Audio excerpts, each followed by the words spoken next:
Bismillahirrahmanirrahim. Assalamualaikum warahmatullahi wabarakatuh. Halo anak-anak, jumpa lagi dengan Ibu Rida. Apa kabar kalian hari ini? Semoga kita selalu diberikan kesehatan dan kelancaran dalam menjalankan aktivitas hari ini, terutama kegiatan kita dalam mengikuti pembelajaran dari rumah. Amin ya robbal alamin. Pada video kali ini, Ibu akan menyampaikan pembelajaran kelas 5, tema 6, subtema 2, pembelajaran kelima. Namun, sebelum memulai pembelajaran, kita biasakan untuk berdoa terlebih dahulu. Kita berdoa bersama ya, menurut kepercayaan masing-masing. Berdoa dimulai.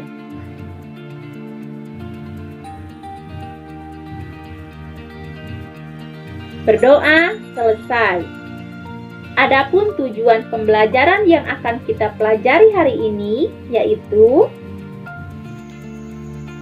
dengan menuliskan pemahamannya tentang isi teks bacaan, siswa mampu menyajikan hasil kesimpulan isi teks penjelasan secara tepat.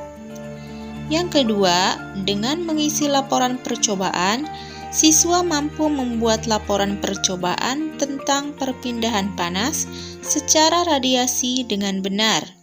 Yang ketiga, dengan berlatih, siswa mampu mengembangkan pola lantai tarik reaksi daerah secara kreatif.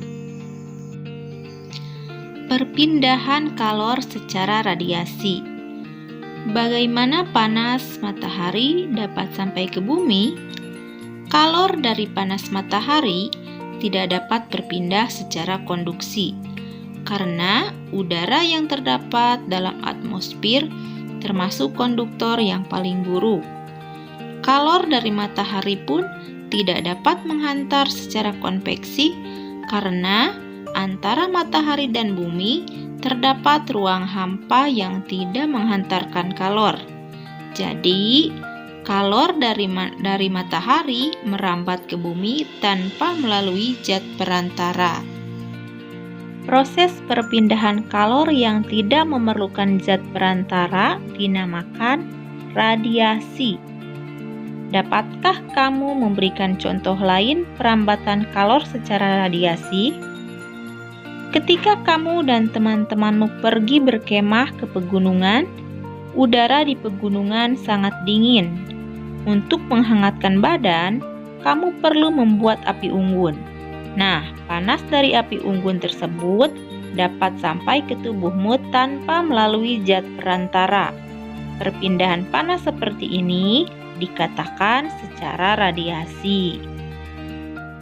Pernahkah kamu pergi keluar rumah pada siang hari yang terik dengan menggunakan baju hitam?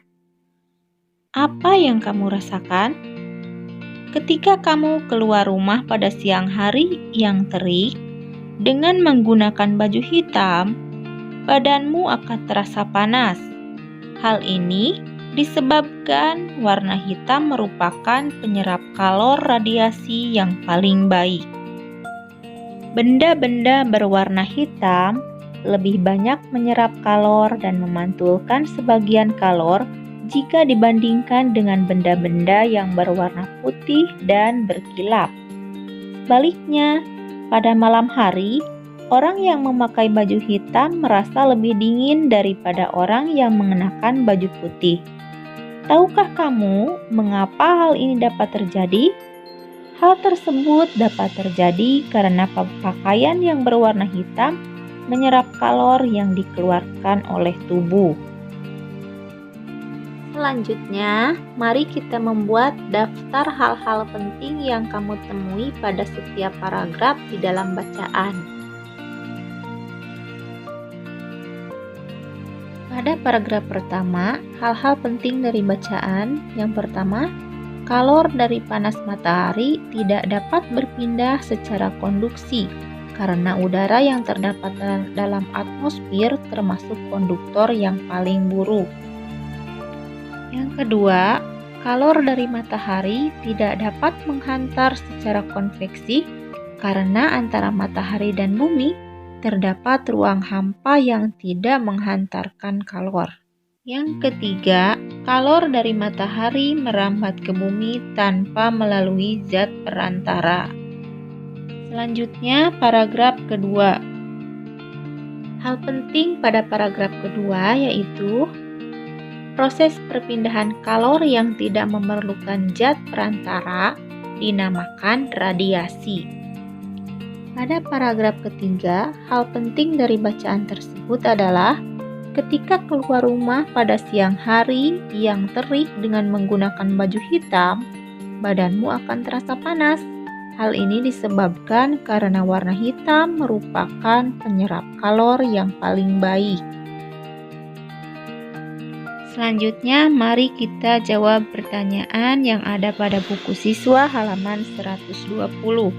Yang pertama, apakah yang dimaksud dengan perpindahan panas secara radiasi?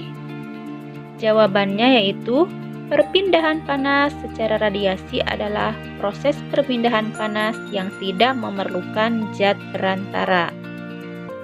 Yang kedua, apakah perbedaan utama perpindahan panas secara radiasi dengan perpindahan panas secara konveksi? Jawabannya yaitu perbedaannya adalah jika perpindahan panas secara radiasi tidak memerlukan zat perantara, sedangkan perpindahan panas secara konveksi memerlukan zat perantara. Selanjutnya pertanyaan nomor 3, apakah perbedaan utama perpindahan panas secara radiasi dengan perpindahan panas secara konduksi? Perbedaannya adalah perpindahan panas secara radiasi tidak memerlukan zat perantara, sedangkan perpindahan panas secara konduksi memerlukan zat perantara berupa logam. Sekarang nomor 4, jelaskan paling sedikit 3 contoh perpindahan panas secara radiasi yang kamu ketahui. Referensi jawabannya yaitu yang pertama, panas matahari yang mengenai tubuh kita. Yang kedua, terasa panas jika di depan api unggun. Yang ketiga, panas api dari kompor. Selanjutnya, lakukanlah kegiatan ayo mencoba yang terdapat pada buku siswa kalian halaman 121. Kemudian, jawablah pertanyaannya yang terdapat pada halaman 122. Percobaannya sangat menarik ya. Sejauh ini kita telah mempelajari 3 cara perpindahan kalor, yaitu perpindahan secara konduksi, konveksi, dan radiasi. Banyak hal yang dapat kita pelajari dari peristiwa kehidupan sekitar kita dan selalu berguna untuk kehidupan kita.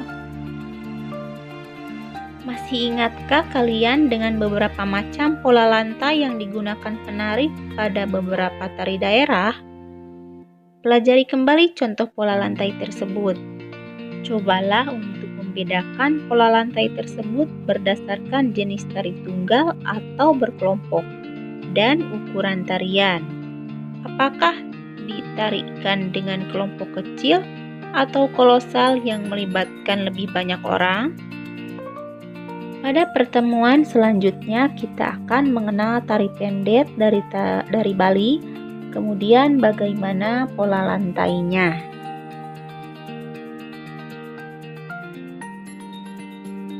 Demikianlah pembelajaran yang dapat Ibu sampaikan pada hari ini.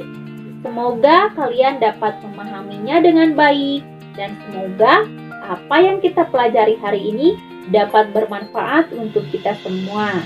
Amin ya robbal alamin. Besok kita akan bertemu lagi pada pembelajaran yang selanjutnya. Jangan lupa di rumah kalian selalu jaga kebersihan dan terapkan 3M.